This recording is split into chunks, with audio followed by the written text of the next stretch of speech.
Hola, guys. Welcome back to another edition of the What's Poppin' podcast on 93.9 WKYS. Today, we are joined by my brother from another mother. What's up, girl? How are you? Thank you for having me. Of course. So I'm super proud of you because I have watched this evolution of your company for years, like since the beginning. But tell everyone, obviously the company is called Rockdeep. He's got a hat on, his whole ensemble, my sweatshirt, my shoes, all these shoes that are on the table. Everything. Entire life, everything, right? Her. All right. But tell everyone about the company. Let's talk about So that. we are a footwear, outdoor athletic footwear and apparel company. We service everyone, not just the black community, the white community, the Asian community, whatever. Our demographic is everyone. People always often ask. But you are a black-owned business. Correct. But the thing is, we happen to be a black-owned business because one of the things you know me as well as many out there. I'm proud of who I am, but I want us to aspire, instead of being the first black something, to be the greatest black. Or the greatest everything. Right. So not just black. Not just black. I want to be the greatest company out there, not just the greatest black-owned footwear and apparel company. Absolutely. Okay, so we've come a long way. Like this is more than 7 years in the making. So Yes. let's start at the beginning. Why did you decide you wanted to create a company like this? Because I've done television and radio, as you know. I've run my own marketing company for years. I've worked in the government. I've been homeless. But this was my passion, having done stuff at Nike and Jordan, coming back and creating something that was for my community and other communities, but also to let people that came up like I did know that they could, follow their dreams, chase their dreams, and attain their dreams, and they didn't have to be, entertainers or athletes. It's a whole nother lane. Correct. We don't create anything that's over $100. You can see for yourself. You've worn our stuff. It's quality, high quality stuff. The problem is our people are in our condition to think just because it's not over $100, it's not the greatest thing out there. Right. So initially this was always your passion, but you've come a long way, right? Yeah. So how does one decide they want to start making shoes? Like, because I don't know how to make a shoe. Well, you have to have a little bit of experience, and truth be told, I am not a designer. Well, I am a designer, but as a concept artist, I can't draw. I can't draw stick man. But okay. I can put together my powers are my words. As you know, not even just lyrically, verbally, but I can write with my hands. I've coaxed my wife into many of situations by just my words. I joke halfway, but seriously, putting together a concept and having my designer bring it to life is probably the best synergy a person can have. Just knowing, sometimes we all have these ideas and these thoughts and these dreams, but having to have a person that you work with be able to actually bring it to life is unreal. So to answer your question, how do you decide that? By not wanting to pay $200 and $300 for a pair of shoes. By seeing and hearing other people know that they're going through financial crunches, being able to provide them for something that's a lot less for the greatest quality ever. To me, I'm biased, but if you touch, feel, and wear it yourself, you'll see that I'm telling the truth. 100%. I mean, honestly, like I have clothes, I have shoes, I have hats. I mean, they're comfortable. I've been in these shoes since 5 o'clock this morning. No foot fatigue. No foot fatigue. No, like they're super comfy. Every last one.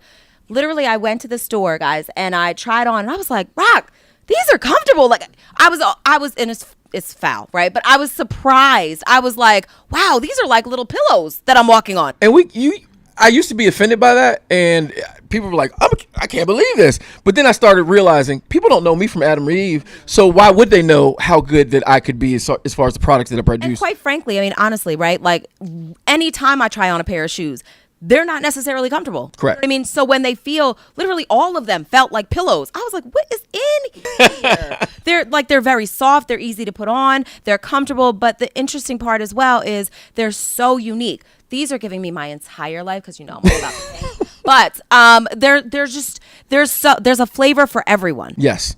And to that point of it being comfortable, as a small company growing, we don't have the opportunity to not do well the first time out to impress you. We only get one chance to impress people, because something can look good, but when you get it on and start walking on it and it doesn't feel well, you're not coming back. We can't afford that situation. So we wanted to make sure that when we provided quality shoes, that it was from the inside out. For me, I've always been not really understanding why people couldn't make a good-looking shoe. But then I realized you have to create outside of yourself. White people like different things. Old white people like different things. Young black people like different things. Some people from both sides of the aisle like the same thing. But you have to create for everyone. All my shoes are like my children. There's some ugly ones, but I still love them. No, well, none of my kids are ugly. They might see this one. But I meant to say like other people's children. You treat all of them the same, and you have the same love for them. But I actually have all beautiful children. Don't I? My children watch everything I do, so I really have to clean that one up. I'm talking about my oldest sons. How about that? I can get away with that one. But no, so seriously. But when you create everything, you don't really create for everything that you like. A guy told me, Marcus Smith, that I used to work with at Nike, he told me, if everything looks good to you, something's wrong. But it can't. The thing is, you can't. I would always, when they show me something, like, that look good. That look good. Everything can't look good to you. I'm a shoe head. I'm a sneaker head. So everything did look good to me because I was the first one seeing it before all of you. Well, for my stuff, everything looked good to me. But there comes a time, I didn't bring any of the shoes that weren't that appealing to me. But I get one of the ones I wear. These are like crunchy hiking, granola hiking boots. Not something that I really would have worn before I created my own footwear company, but I wear them all the time because they're comfortable and they look good and they go with green. So, yeah. Okay. So how did you expand to the hiking? Because you always were about the shoes. You always were about the running sneakers. I didn't even prep you for questions. That was an excellent question. I am not a novice. Hey, I know you're a professional. You are a professional. But to that point, that was a great question because I went knocking on the doors. I also know, like, I remember when it was just shoes. Yeah. I went knocking on doors. You know DTLR, you know Foot Lockers. I went knocking on the doors asking, hey, I got a couple shoes. Would you like to put them up? They all like, oh, we love it. But they gave me excuses like, well, we have to take Nike or Jordan down off the shelves, which was bull. But I really knew what was going on. It was just that they just didn't want to try a new brand at the time. And that's some of the things that, a lot of buyers out there struggle with, trying to put a new brand out in the stores. So for me, I actually started off athletic, but I opened up an REI website one night, just kind of looking at different things. And I realized white people pay a lot of money for hiking shoes. $250 easy. It's not just white people, but go ahead, proceed. No. But that's what my inspiration was, because I saw, and I asked the guy where he got those boots, and he said REI, so I just happened to look at the site. So it was an inspiration for me to go and actually retool and redress a lot of my shoes and make them trail running shoes. These used to be for basketball. Right. I made them into hiking. So not only did I want them to be a hiking or a trail running shoe, I want them to be transitional so you could do more than one thing in them. How is that different than a cross trainer, or is it not? Is what like you say. So people can cross train in this, but they can also go running in this. Right. People generally don't run in cross trainers, but they will. They can. Okay. Technical people will want a running shoe. Right. I created something called an amphibian, where water can actually pass through the bottom of these. Right here, there's actually a tunnel, and you have mesh. So, but I made most of my shoes, unless they were the hardcore Nike hiking shoes, to be cold water wash. So if you got funky feet, you wear no socks, you can actually put them in cold water and just air dry them, and they're good to go. Yeah, a lot of people don't know that about shoes. You actually never told me that. That's yeah. So if you happen to this summer go sockless, my feet are never funky. Like, get your life. Like, be clear. Okay, we all. I mean, I spray them.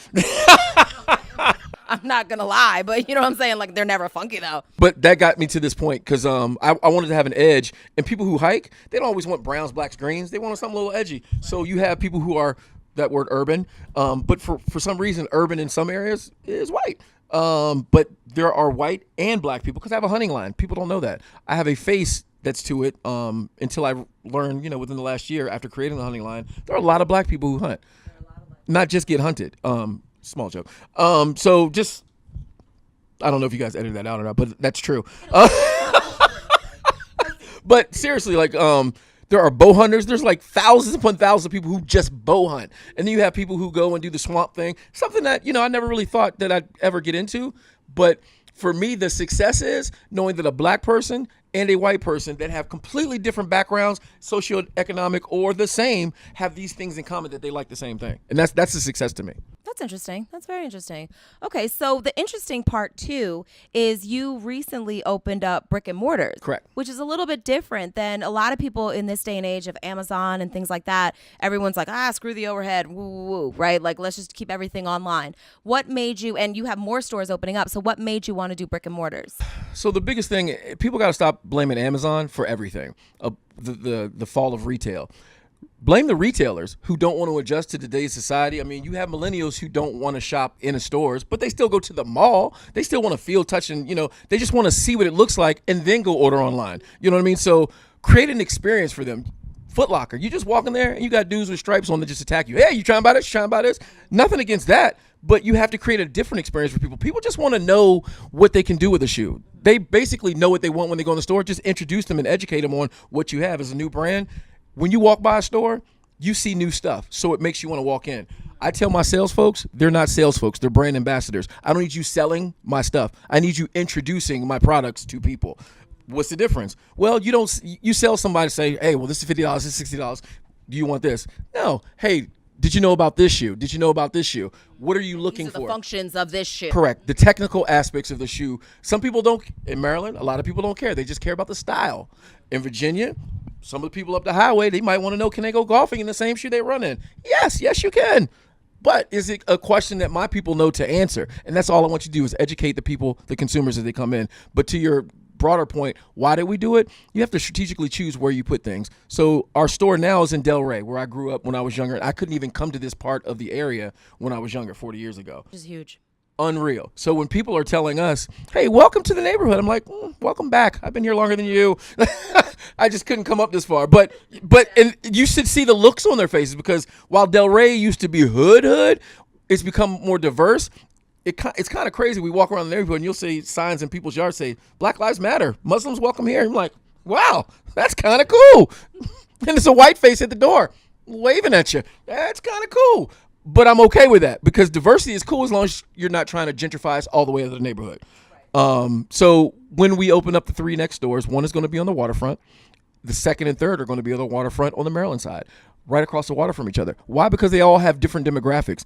People who come through are tourists on the Old Town side, and in Maryland, you got the conventions. You got the brothers who come to go to Cadillac Ranch, if that's still there, which I don't know. Is it still there? Do people still ride the bull out at Cadillac Ranch?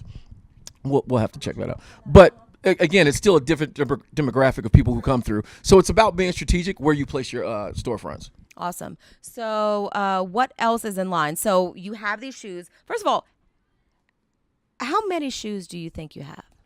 We're up to 120 SKUs, which is styles, which means we have over 600 colors in our repertoire. Which is crazy. Yeah.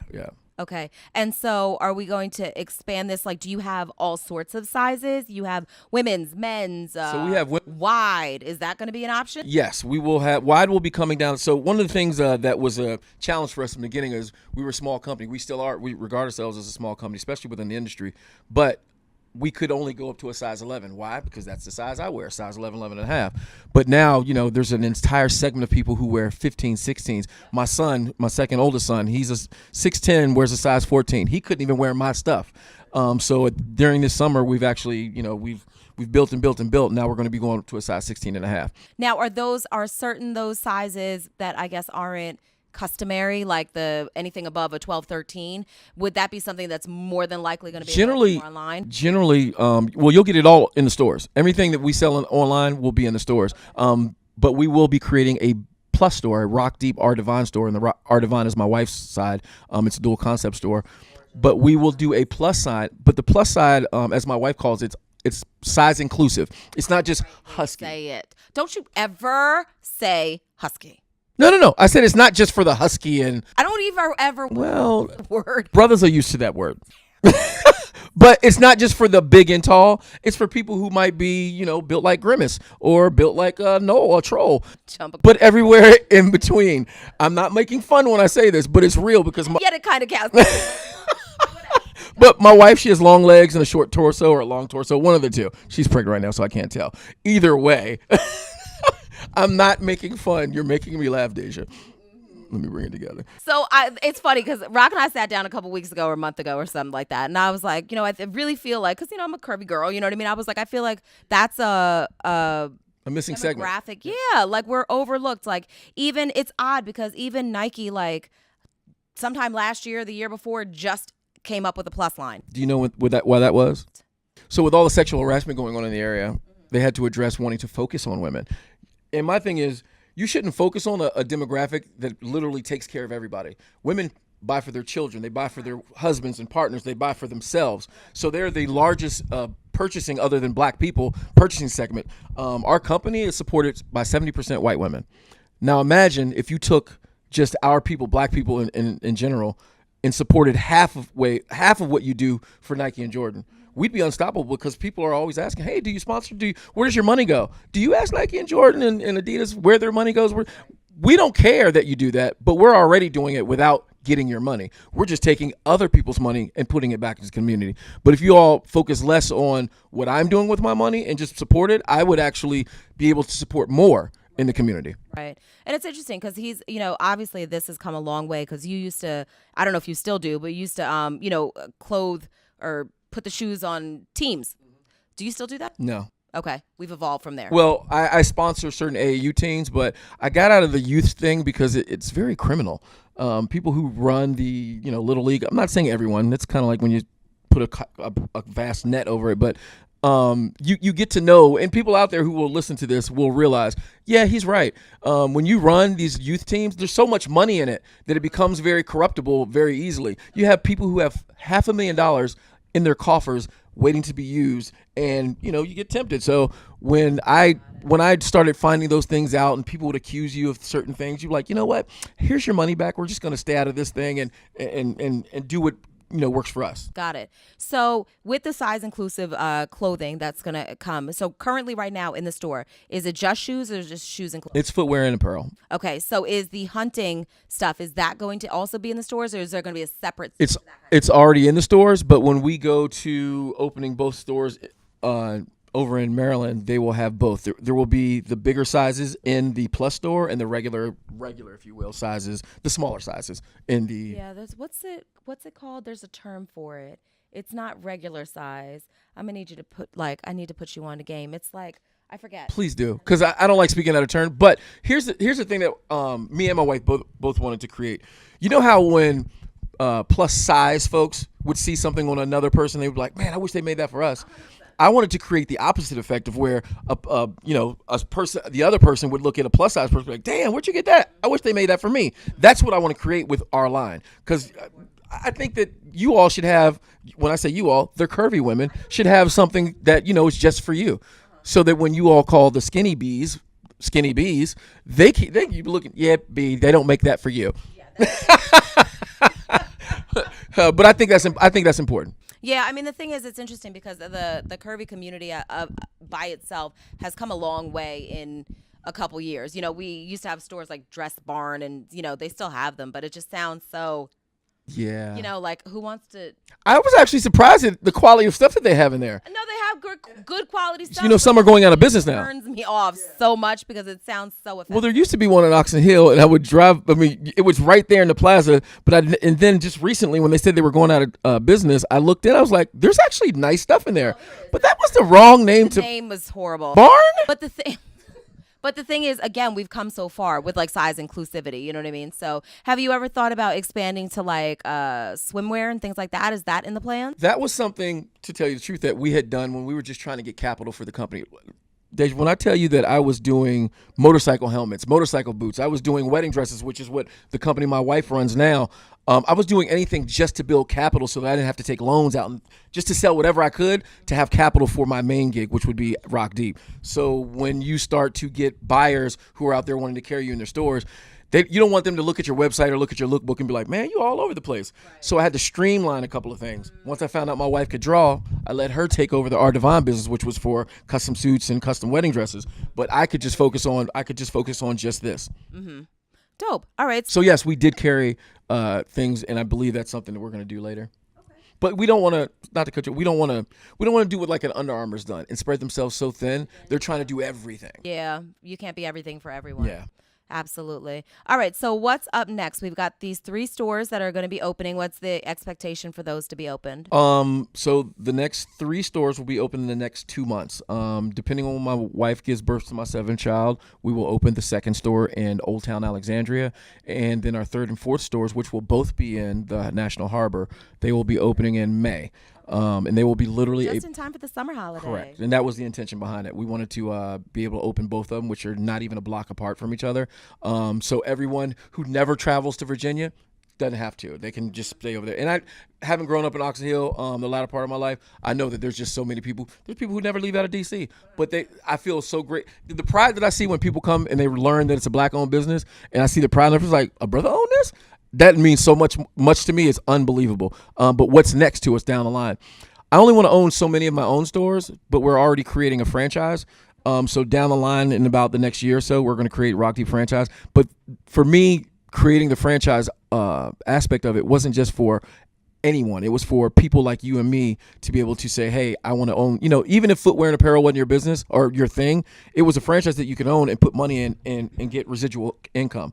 I want to be able to work with, for me, the business isn't just about selling footwear. It's about making kids, when I mentor to them, financially aware and financially educated on what we need to do when we get this money. College kids, exactly.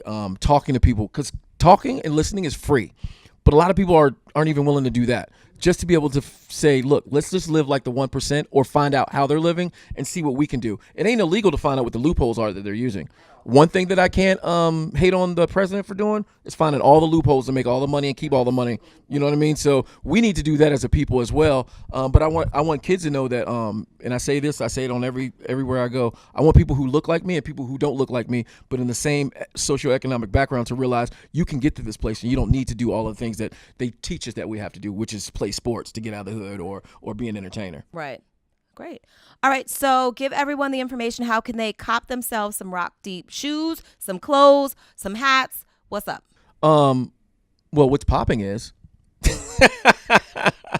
it's funny. I talk about this often too. You can go to Google all the time and just look up Rockdeep, ROCKDEEP. People that I've known for years who've seen this, like you have, will say, "Hey man, what's your website?" Inbox me. What's your website? Really, bro? Like, really? And then how much I post. Where's your store at? Go to one of my. I just want to, because I can't be the a-hole that we talked about that I can be. But so I'm like, oh, it's 2400 Mount Vernon Avenue in Alexandria, Virginia, which is our first store. But please go to Rockdeep Global on Instagram. Go to Rockdeep on Facebook for the older folks, and for everyone else, Twitter. But Google always works. Google is our main home. Just put in Rockdeep and you'll find everything out about us. One last question. So I really like these because they don't have real laces. They do this thing, right? What if I wanted these in this color? Is that an option? Yeah, you didn't ask for those when you were at the office. If I was a customer. Yes, we have customized stuff that. No, not right now. We are not to the point where we can actually do certain customizations. Didn't I say something? I know you like pink, but but we do have those in pink, so I will look out for you. You can't customize. So we customize for ourselves when we're doing sampling, but that costs so much to do. To be able to do it per customer, it would cost so much. We're not a Nike yet. We can readily admit that. But we will get to that point. If you want customization, go to my man Deja. He'll customize a shoe for you. Okay, but otherwise, it's whatever it is. And we have so much that you won't need customization, because it's actually a true story. One of the things I try to let people know is we have 5 years worth of shoes that no one's ever seen. So when we add seasonally, that's just more stuff that we have that you can be the first and everyone will still wonder, where did you get those? You can go years and no one will have seen that shoe the first time. Which is super dope. One last question. You can ask as many as you need. As the last time. But so how do you know, do you guys have a size chart or something on the website? So because I've never ordered Rockdeep shoes before, I don't know what size I am. How do I know? Do you have a size conversion chart, or is it standard? The size conversion chart is from European to American, but people would generally ask, do your shoes run true to size or large? But that is an ambiguous question, because what does that mean? The shoe that you generally wear, is it true to that size? Meaning what brand? Are you closer to Nike? Are you closer to Adidas? That's the question that people should ask when you go in any store, not just ours. But we would encourage people to come in our store, just like you would before you went to Amazon or online, and try on some shoes first just to see what you like. We'd love to see you, because we create a different experience in our store, but then you can go and order anything that you want online. Okay, because all the sizes, like this shoe or this shoe, if it's an 8 in this, it's an 8 in this. Correct. I'm not going to be a 9 in this. Correct. And in that. It's the same mold across the board. Okay, good to know. All right, Roxy. And this summer, we will be going up to size 16 and a half. Did we not touch on anything that we needed to touch on? Just that, if you don't support, we won't last. I'm sorry, let me take that back. We will, but we'll do it without you. And that's one thing. It's not to sound arrogant, but it's one thing that a lot of people say, well, they can't do this, they can't do that. You have to kind of black people do as a business owner have to work 10 times as hard, not for everyone, but only our people. They expect so much out of us, and that's fine because We always have to work 10 times as hard. But the frustrating part is because we're a black business, we have these higher standards amongst ourselves, which I'm actually okay with. But when you have others who come in and they don't care if you're black, white, whatever business, they just want quality stuff, and they're understanding like, hey, we don't have your size, but we'll get back to you. They're like, okay, great. But when we get that person who's just like, oh, I can't believe this is why I stay with such and such, you're just like, and it it grinds your gears or whatever, it chaps your butt cheeks, but whatever it does. Stuck in your crawl. Yeah. But what I would ask of people out there is be patient. If you want to support because don't support us because you're boycotting someone else. Support us because you're going to support us anyway. We don't need your boycott. 100%. Here's the thing, right? Like, this is completely candid. Like, and I love Rocky, and I would have told him if it was some shenanigans, I would have said that to his face because that's just the type of person I am. I was blown away by how many options there were, colors. I mean, literally, when I walked in the office, there's like a whole wall. Every piece of the wall had a different design of a shoe, like, and rows of them. So I promise you're going to find something that you like. The sweatshirt that I've been in all day is super comfy. I have this other fleece, which is part I'm of the still jealous that I gave that to you. Not that I didn't mean to, but it's a 1 of 3, everybody. She's got a 1 of 3. So cute and so comfortable and so warm, and he's not getting it back. But yeah, honestly, please, if you're in the Alexandria area, if you're going to be at the harbor in the summer, go online, support it. It is not just quality. It is like really cute stuff as well. So it's like the best of both worlds. It's affordable. It's quality. What? And what did I leave out? My wife's line, Art Divine, for the women who like the grown and sexy, from anywhere from casual to upscale. She also sells footwear. And it's when I tell you, go on rdevine.com, rdevine.com, you will see unreal stuff. Now, you will see wedding dresses, not to scare the men off who might be, looking for the women, but you will see men's suits, nothing over $500. Women's customized, top to bottom, customized suits and wedding dresses. No wedding dress over $1,000, and men's suit, customized, no more than $500. So it's Did I say that right? Okay. Super affordable, but it's like your fashion for less. Which, I mean, I don't like the way that sounds, but no, I'm okay with that. You know what I mean? Like, because this is something that like is in line with a Nike, with an Adidas, any of these other shoes that you have on here. They're in line with what people assume. And we don't have the ability to, when they put retros out, I can tell you for a fact because I know that the quality of each retro that comes out becomes less and less as each retro comes out. So that Jordan 11, and this is not to besmirch Jordan. I have a lot of boys that still work at Nike and Jordan, but they will tell you the quality becomes less and less because they know they can sell more and more without because it's not a technical functional shoe anymore. I don't have that. I'm not afforded that ability to give you less quality because if it falls apart, I won't be in business anymore. Correct. And we have too much invested in this to not be in business, so that's not even an option. Correct. All right, so give everybody the website and information again. www.rockdeep.com. That's ROCKDEEP, and that's D as in dog, E, Echo, P, Parish, my last name. That's right, Parish, Parrish. I just had to throw it in there. I miss radio. They can't tell. You good? We got everything? We good. I appreciate you so much, Deja. Thank you for having me on. Thank you guys for joining us for another edition of What's Poppin' the Podcast, only on 93.9 WKYS.